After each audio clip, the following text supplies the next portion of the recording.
What's up guys, John will stay on target here. Recently, I had the chance to go out to Lake Forest, California and visit Pencil Test Studios. They're currently in development on the game Armikrog. These are the guys that brought you games like Earthworm Jim and The Neverhood. This game is being billed as the spiritual successor of The Neverhood in that it's being made in the exact same way with clay. What's up guys, this is John with Stay on Target. I'm sitting here at Pencil Test Studios World Headquarters in Lake Forest, California.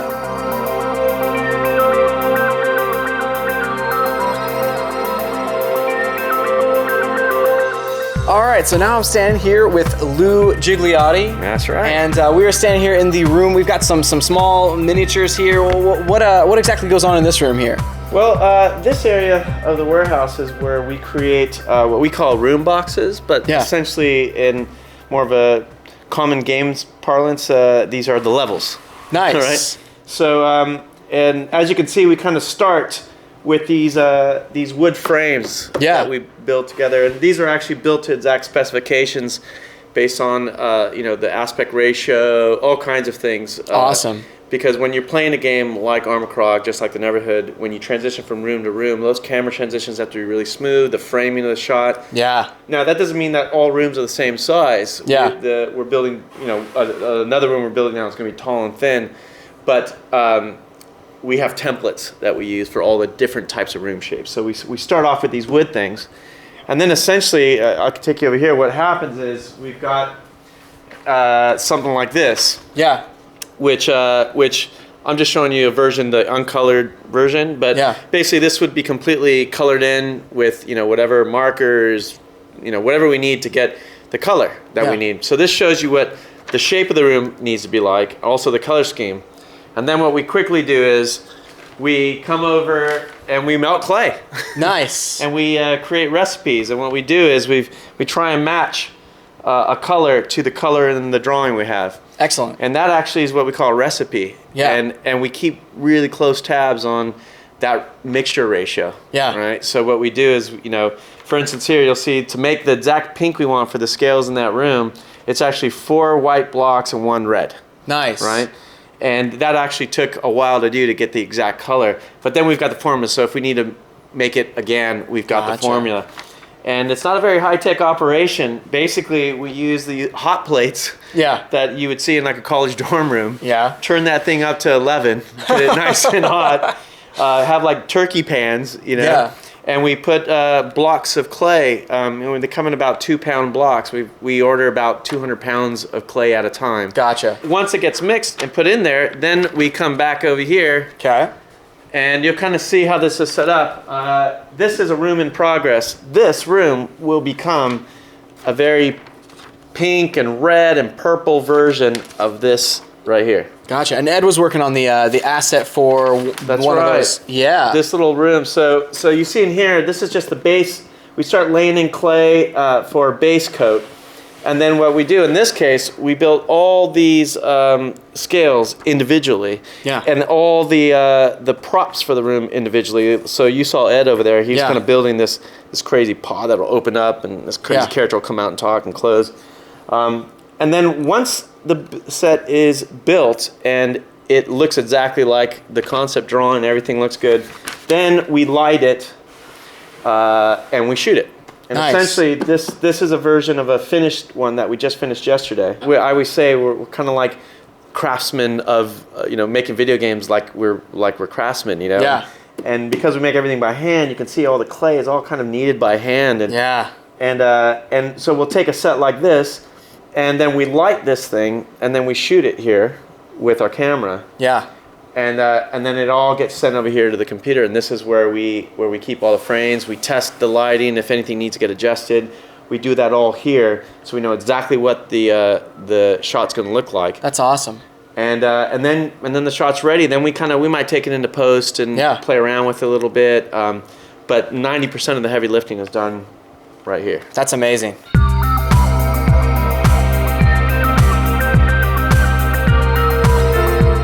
I'm now standing here next to Mike Dietz, and he's standing in the capture room. This is a separate room from the other stuff here. So go ahead and tell everybody kind of what happens in this room that's unique to this room. Well, we call this our green room. Yeah. Because this is where we shoot the green screen animation. Yeah. And this is where all of the interactive gameplay animation is shot for the game. Yeah. So that we shoot small modules of animation like a walk cycle or pushing a button or picking something up against the green screen, and then that allows us to drop out the background, and then we can composite that in real time in the game engine on the different rooms where it's taking place. The gameplay stuff, you never know where the character's going to walk or what he's going to do in different positions. So, cool. I mean, it's pretty that's pretty standard gameplay stuff. Right. It's just that usually people don't shoot it in stop motion for gameplay.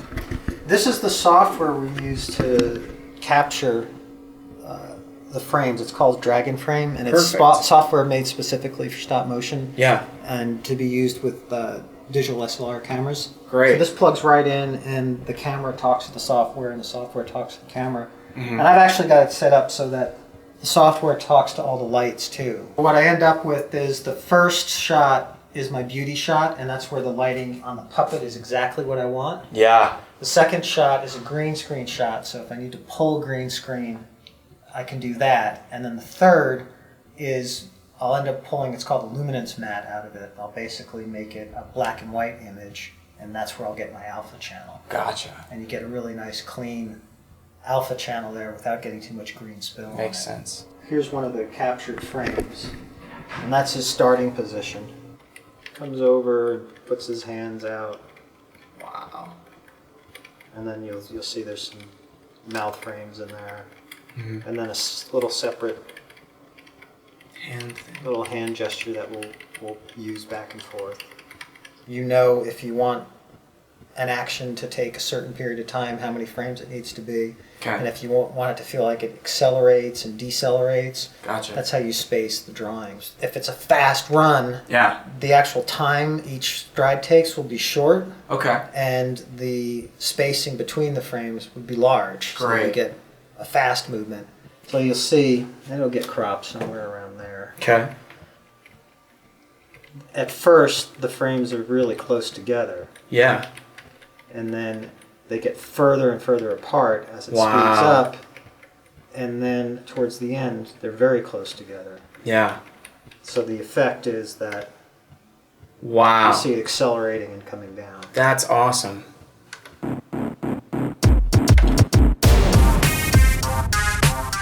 Essentially, we start with a design doc. Yeah. And what that lets us do, like every design doc, kind of go, hey, yeah, this looks and feels about right. X levels and X, all the macro decisions can get made at the document level. Yeah. But you don't know anything till you get it in a game, right? Right. Like any design doc, half of the things sound great on paper end up sucking when you implement it, and some of the peripheral ideas that you had on paper you didn't think were going to be that important are awesome when you get it in game, and then you have to adjust, right? Right. But what that lets you do, like any game design doc, is kind of at a macro level make some decisions. But this process of going from the game review doc into here lets us make some micro decisions, right? Right. And those micro decisions was like, yeah, that sounded great in the doc, but in here it's not fun. Right. So let's change it. Yeah. Before we get into the warehouse and spend a lot of time and effort physically crafting the game space out of clay and wood and glue and chicken wire and whatever else we can find. So again, this is what Unity allows us to do. It allows us to quickly mock everything up in pencil test form and test every aspect of the gameplay. Yeah. So when you start the game, you start in this room, and just like the neighborhood, you're like, where am I? You got to figure this out. Like any good puzzle adventure, a point-and-click puzzle adventure game, it's always about, I'm here, what do I have to do next? And then solving all the puzzles along the way. In this case, there's a door, and it's locked. You can't get through there. And you can see on the ground, there's this little lever, and you go, I wonder what that is. And on the wall, there's this weird little thing. Mm-hmm. Maybe the lever goes in there. But let's say if you just want to explore the room, there's a window looking outside. You click on the window, and you see what's going on outside, this crazy thing chasing these things around. But again, what this lets us do is not only lets us pencil test the gameplay, but it lets us pencil test the in-game cinematics. Yeah. You know, and that again is very expensive to do in stop motion. Pretty much impossible because you can't really edit it after you shoot, right? Right. But then, you know, it lets us test gameplay. Oh, what happens if I pick that up? Oh, cool, look, I stick something in my chest. That means I have an inventory. Oh, Yeah. cool. And then, you know, later on, this is early playable, but some of the later versions we had where you can click and check out your inventory. And then, you know, I click around the room, nothing's happening, but let me click on this thing.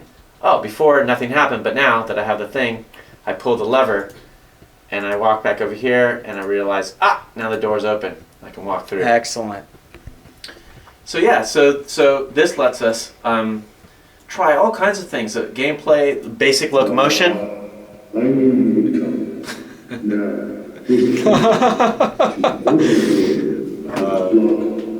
Test audio. Test audio. Is audio working? You know. Oh wow, cool. The pushing, being able for Tommy to push things around. That feels good. You know. Of course, when you first put this in, it probably doesn't feel good or doesn't isn't responsive or there's bugs. So yeah, this is what using Unity allowed us to do, and this is what we couldn't do in the Neverhood because we had to build a proprietary engine from the ground up to make the game.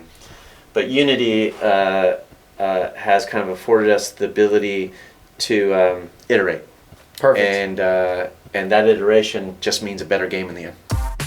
To pick up your copy of the game, make sure you go to armikrog.com. For more extended interviews with the guys from Pencil Test Studios, make sure you go to stayontargetpodcast.com. Well, I'm John, and I'll see you next time on Stay on Target.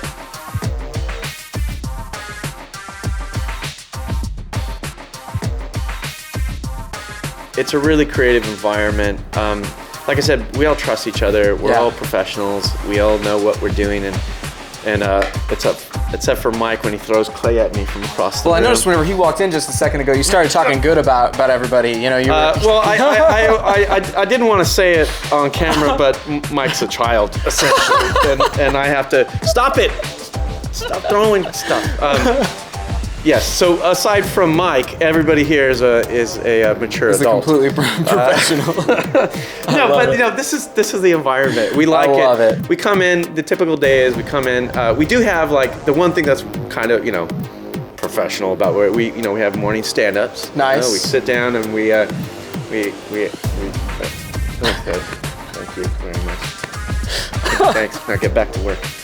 How much clay did I just lose?